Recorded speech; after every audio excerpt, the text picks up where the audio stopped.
Jaunpur Lok Sabha seat Baspa ने बदला प्रत्याशी श्याम सिंह यादव ने अपने समर्थकों के साथ नामांकन दाखिल किया। आज नामांकन के आखिरी दिन जमा किया नामांकन पत्र। बसपा उम्मीदवार ने कहा, एक ज्योतिषी पहले ही कहा था कि आप जौनपुर से सांसद बनेंगे। रात्रि को पार्टी आलाकमान से फोन आया, कहा आपको चुनाव लड़ना है, तैयार हो जाइए। एक रिपोर्ट रविंद्र मिश्रा के साथ। देखिए, इसमें कोई दो राय नहीं है कि मैं खुश नहीं हूँ और ऐसे नाजुक मोड़ पर, ऐसे क्रूशियल समय पर और ऐसे आखिरी पल पर, क्षण पर अगर किसी को ऐसे के साथ ऐसा होगा तो अच्छा ही महसूस करेगा। और माननीय बहन जी ने जो मुझमें विश्वास जताया है आखिरी क्षण में, वो बहुत सराहनीय है और मैं उनका बहुत आभारी हूँ। और आगे जौनपुर की जनता के साथ कमर कसकर हमेशा खड़ा रहूँगा। अगला कदम आपका क्या होगा? अभी आज क्या करने वाले हैं? किस तरीके से एक नामांकन, क्या प्रक्रिया करने वाले हैं? जो नामांकन में होता है, अभी संभवतः 1 बजे के पहले मेरा वो सिंबल आ जाएगा। 1 बजे का टाइम रखा है, आसपास थोड़ा मोड़ी देर भी हो सकती है। हम बहुत साधारण ढंग से जाएंगे।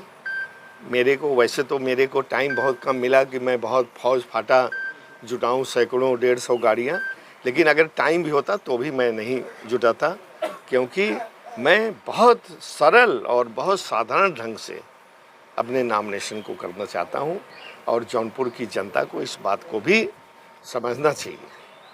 संसद जी, आप वर्तमान में सांसद थे, फिर आपका टिकट काट करके उन्होंने श्रीकला को दे दिया, क्या कारण रहा होगा? नहीं, मेरा टिकट, इसके पीछे एक बैकग्राउंड है। मैं खुद चुनाव लड़ने का इच्छुक नहीं था।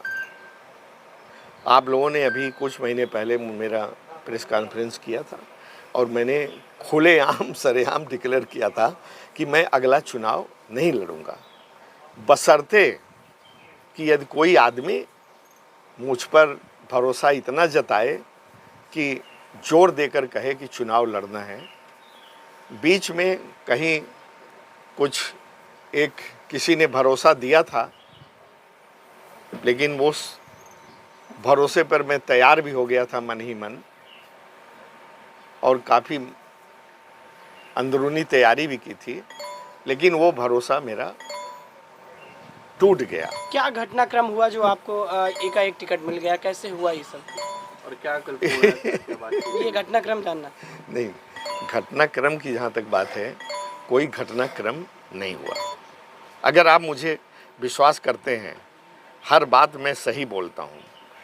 मैंने कहीं किसी को सिफारिश नहीं की कि मुझे टिकट दिया जाए।